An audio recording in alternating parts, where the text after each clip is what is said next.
ముఖ్య వక్తలుగా ఇచ్చేసినటువంటి లక్ష్మీనారాయణ గారు, మనోహర్ రాజు గారు, ఉపాధ్యాయ దర్శిని ప్రధాన సంపాదకులు నాగిరెడ్డి గారు, ఈపీటీఎఫ్ రాష్ట్ర ఉపాధ్యక్షులు పద్మ గారు, రాష్ట్ర కార్యదర్శి విజయ్ గారు, ఈపీటీఎఫ్ రాష్ట్ర పూర్వ అధ్యక్షులు అశోక్ కుమార్ గారు, మహబూబ్నగర్ ఉమ్మడి జిల్లాల ప్రధాన కార్యదర్శులు, సోదర ఉపాధ్యాయ సంఘాల బాధ్యులు, నారాయణమ్మ మేడం గారి సహచరుడు,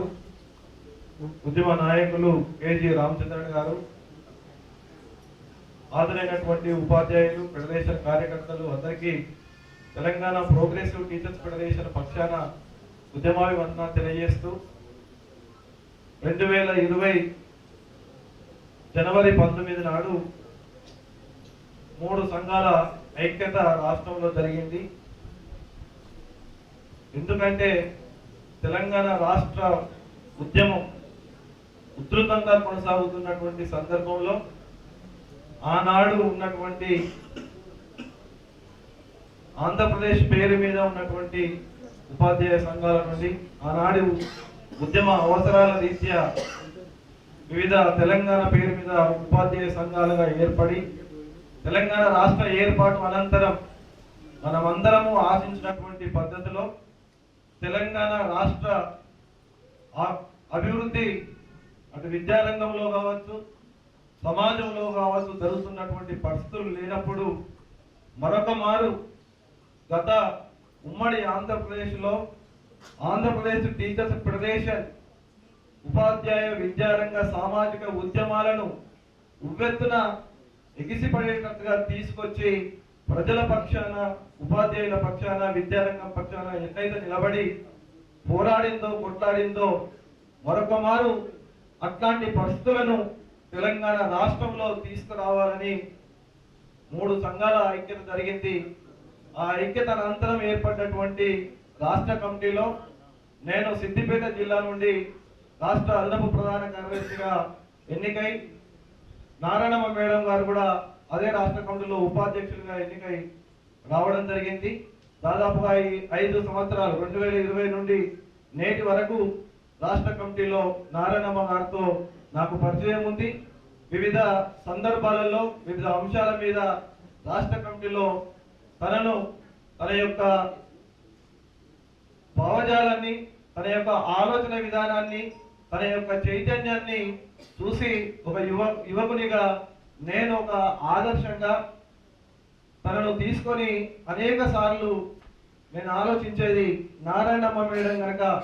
రాష్ట్ర కమిటీకి రాకపోతే రాష్ట్ర కమిటీ తీసుకునేటువంటి నిర్ణయాలలో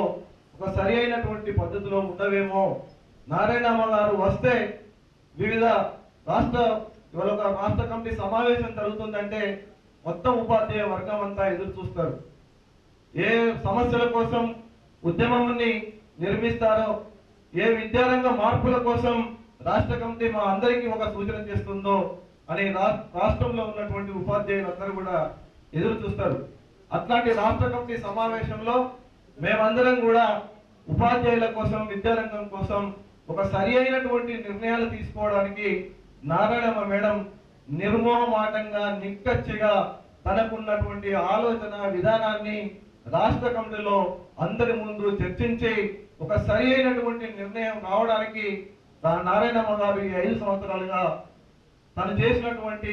కృషి, తన ఆలోచనలను ఇవాళ ఒక స్ఫూర్తిగా మేము తీసుకుంటా ఉన్నాం. ఇవాళ కూడా నారాయణమ్మ మేడం గారు ఉద్యోగ విరమణ పొందుతున్నటువంటి సందర్భంలో ఒక సాధారణమైనటువంటి ఉద్యోగ విరమణ సన్మాన అభినందన సమావేశాలకు భిన్నంగా తను రిటైర్ అవుతున్నటువంటి సందర్భంలో కూడా ఏదో ఒక సదస్సును, సమావేశాన్ని ఏర్పాటు చేసి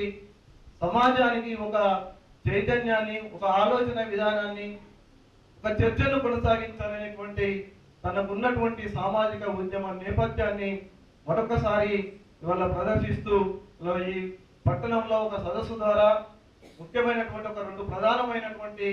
అంశాలను మనం ముందు పెట్టి ఇవాళ ఈ సదస్సు నిర్వహిస్తూ ఉన్నాం. నిజానికి మీరు అందరూ చెప్పినట్టుగా నారాయణమ్మ గారి గురించి మాట్లాడడం అంటే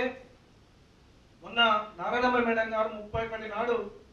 ఉద్యోగ విరమణ పొందిన తర్వాత చాలా మంది నారాయణమ్మ గారితో సన్నిహితంగా ఉన్నటువంటి ఉపాధ్యాయులు కావచ్చు, సామాజిక ఉద్యమకారులు కావచ్చు, తన గురించి పేజీలకు పేజీలుగా రాస్తూ ఉన్నారు. అంటే ఇవాళ అదంతా ఒకసారి నేను కూడా చదివిన తర్వాత నారాయణమ్మ గారి గురించి మాట్లాడడం అంటే వాళ్ళ ఈ 30-20 ఏళ్ళుగా విద్యారంగంలో కొనసాగుతున్నటువంటి మార్పుల గురించి, ఆ మార్పుల కోసం జరుగుతున్నటువంటి విద్యారంగ ఉపాధ్యాయ ఉద్యమాల గురించి ఇవాళ మాట్లాడుకోవడమే తప్ప ఇంకా ఇతరత్ర తనకు ఉన్నటువంటి ఒక వ్యక్తిగతమైన విషయాలను తనల్ని పొగడము అనేటువంటిది కాదు అనేటువంటిది మనకు చాలా స్పష్టంగా కనబడుతూ ఉన్నది. నారాయణమ్మ గారు విద్యార్థి దశలో తన ఉద్యమాన్ని ప్రారంభం చేసినప్పుడు తను కొట్లాడినటువంటి, తను ఎత్తుకున్నటువంటి నినాదం కామన్ స్కూల్ విద్యా విధానం కావాలి, శాస్త్రీయమైనటువంటి అందరికీ ఒకే రకమైనటువంటి విద్య అందించేటువంటి పాఠశాలలు కావాలని తను కొట్లాడినట్టుగా మిత్రులందరూ కూడా రాసింది. నిజానికి ఇవాళ కూడా 25-30 ఏళ్ల క్రితం తను ఎత్తుకున్న నినాదం ఇవాళ కూడా ఇవాళ మేము కూడా అదే నినాదంతో ఇవాళ మళ్ళా కొట్లాడాల్సినటువంటి ఒక పరిస్థితులు ఇవాళ తెలంగాణ రాష్ట్రంలో దాపురించినాయి. ఇవాళ మళ్ళీ సరిగ్గా ఏదైతే కామన్ స్కూల్ కోసం ఒక ఏపీటీఎఫ్ ఆంధ్రప్రదేశ్ నుంచి ఇవాళ తెలంగాణ ప్రాంతానికి ఒక ప్రవాహంలో విస్తరించి ఎన్నో ఏళ్లుగా కొట్లాడిందో, ఇవాళ నిజానికి వాళ్ళు ఎత్తుకున్నటువంటి సందర్భంలో ఆనాడు ప్రైవేటైజేషన్ చాలా తక్కువ. ఆనాడు కేవలం అక్కడో ఇక్కడో పట్టణాలలో మాత్రమే ప్రైవేటు పాఠశాలలు ఉండే. కానీ ఎంత మేరకైతే మనం కొట్లాడుతూ వస్తున్నామో మన కొట్లాడకు భిన్నంగా మనల్ని అధిగమించి ఈ ప్రభుత్వాలు రోజుకు రోజు ఇవాళ విద్యలో అంతరాలు పెంచేటువంటి పద్ధతిలో కార్పొరేటీకరణను, ప్రైవేటీకరణను నిరంతరం పెంచి పోషిస్తూ ఇవాళ మొత్తం కార్పొరేటీకరణ, ప్రైవేటీకరణ లేకుండా ఈ పాఠశాలలు లేవు, ఈ విద్యా విధానమే లేదు అనేటువంటి పద్ధతిలో ఇవాళ పాలకులు తీసుకొచ్చినటువంటి సందర్భం ఉంది. ప్రధానంగా ఇవాళ కమ్యూనిస్టు పార్టీలు కావచ్చు, ఒక సామాజిక నేపథ్యం ఉన్నటువంటి వ్యక్తులుగా ఇవాళ ఏపీటీఎఫ్, టీపీటీఎఫ్ కావచ్చు, శాస్త్రీయ విద్యా విధానం కావాలని నిరంతరం కూడా ఇట్లాంటి అనేక సదస్సులు పెట్టి ఇవాళ ప్రొఫెసర్లతోటి ఏపీటీఎఫ్, టీపీటీఎఫ్ నాయకత్వంతో అనేక సార్లు మనం చర్చించి ఉన్నాం. కానీ ఇవాళ సరిగ్గా ఏమవుతా ఉన్నది, 30 ఏళ్ల తర్వాత కూడా మళ్ళీ శాస్త్రీయ విద్యా విధానం కోసం కొట్లాడమే కాదు, ఇంకా చాలా బరితెగించి ఇవాళ